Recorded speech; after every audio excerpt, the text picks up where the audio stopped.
जन्माष्टमी एक ऐसा पावन पर्व जिसका इंतजार भक्त पूरे साल करते हैं।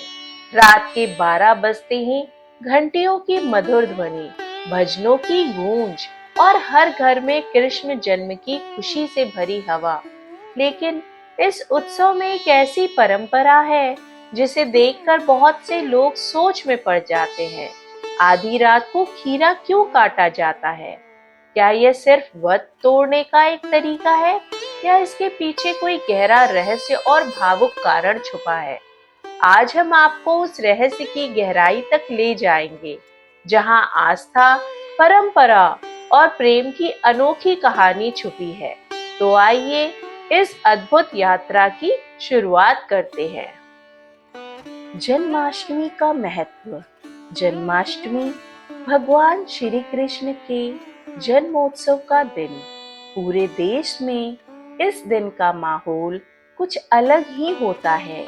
सुबह से ही भक्त व्रत और उपवास करते हैं। मंदिरों को फूलों, आम्र पल्लव और रंग बिरंगी झालरों से सजाया जाता है। शाम होते ही भजन कीर्तन की गूंज, मृदंग और झांझ की आवाज और भक्ति में लीन चेहरे, कृष्ण की बाल लीलाओं का मंच, झांकियों में मथुरा, वृंदावन और गोकुल के दृश्य। हर घर में झूला सजाया जाता है जिसमें छोटे लड्डू गोपाल को बिठाया जाता है। जैसे जैसे रात के 12 बजने का समय पास आता है, श्रद्धा और उल्लास अपनी चरम सीमा पर पहुंच जाते हैं। और इसी पवित्र क्षण में होती है एक खास रस्म, खीरा काटने की रस्म। खीरे का संबंध कृष्ण जन्म से। हिंदू मान्यता में खीरा एक बेहद खास प्रतीक है। जन्माष्टमी पर जो खीरा काटा जाता है वह साधारण नहीं होता। उसमें डंठल का होना जरूरी है, क्योंकि डंठल को गर्भनाल का प्रतीक माना जाता है। जब कोई शिशु जन्म लेता है तो उसकी मां से जुड़ी गर्भनाल को काटा जाता है, जिससे वह स्वतंत्र रूप से सांस ले सके और दुनिया में अपने जीवन को शुरू कर सके। इस प्रक्रिया का प्रतीकात्मक रूप है जन्माष्टमी पर खीरा काटना। आधी रात को जब भगवान श्री कृष्ण का जन्म होता है तो डंठल वाला खीरा एक साफ बर्तन में रखकर सिक्के या किसी धारदार वस्तु से उसका डंठल धीरे धीरे काटा जाता है। इस क्रिया को नाल छेदन कहा जाता है, यानी गर्भनाल का काटना। यह ठीक वैसे ही है जैसे शिशु को जन्म के समय मां से अलग किया जाता है। लेकिन यहाँ बात सिर्फ एक रस्म की नहीं, यह एक ऐतिहासिक और भावुक पल की याद है, जब भगवान श्री कृष्ण का जन्म हुआ और उन्हें तुरंत अपनी मां से अलग कर दिया गया। भावुक वियोग की कथा। कल्पना कीजिए माँ देवकी, जिन्होंने वर्षों की कैद और कष्टों के बाद अपने पुत्र को जन्म दिया, लेकिन जन्म के कुछ ही क्षण बाद उनका लाल उनसे दूर कर दिया गया। वासुदेव जी छोटे से बालक को टोकरी में रखकर अंधेरी और बरसाती रात में उफनाती यमुना पार करते हुए गोकुल की ओर निकल पड़े। इस कदम पर खतरा था, तूफानी हवा, गरजते बादल और बहती नदी की लहरें। लेकिन उनके मन में केवल एक ही संकल्प था, अपने पुत्र को कंस के अत्याचार से बचाना।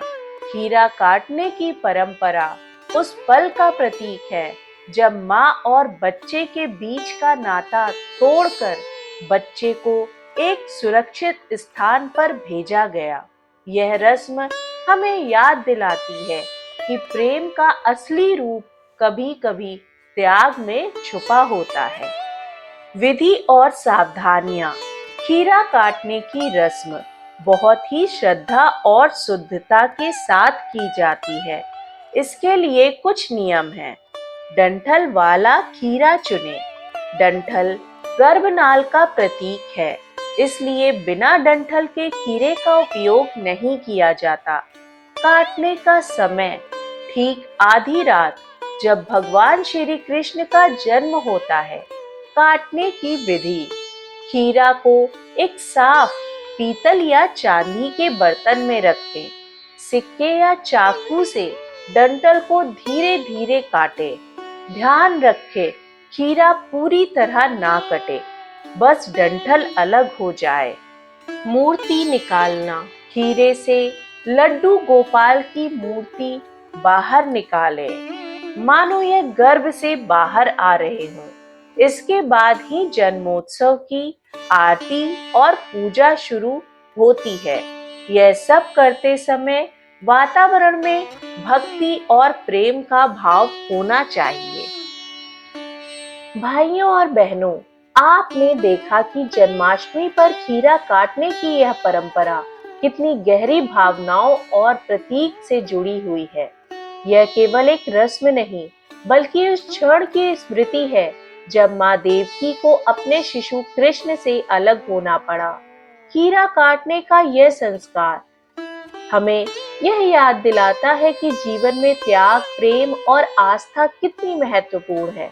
जन्माष्टमी का यह पावन पर्व हमें यह संदेश देता है कि चाहे परिस्थितियां कैसी भी हो, सच्चा भक्त वही है जो हर स्थिति में धर्म और प्रेम का मार्ग चुनता है। तो इस बार जब आप जन्माष्टमी पर खीरा काटें, तो केवल एक फल काटने की रस्म ना समझे, बल्कि उसे भावनाओं से जोड़े। यह वही पल है जब श्री कृष्ण ने इस संसार में जन्म लिया और मानवता को धर्म, भक्ति और प्रेम का अमूल्य संदेश दिया। आइए हम सब मिलकर इस पावन पर्व में केवल उत्सव के रूप में नहीं, बल्कि जीवन की शिक्षा के रूप में अपनाएं। आप सभी को जन्माष्टमी की हार्दिक शुभकामनाएं। अगर आपको यह वीडियो पसंद आया है तो प्लीज इसे लाइक, शेयर और सब्सक्राइब जरूर करें और बेल आइकन दबाना बिल्कुल भी ना भूलें, ताकि हमारी अगली वीडियो की नोटिफिकेशन आपके पास सबसे पहले पहुंचे। जय श्री कृष्ण।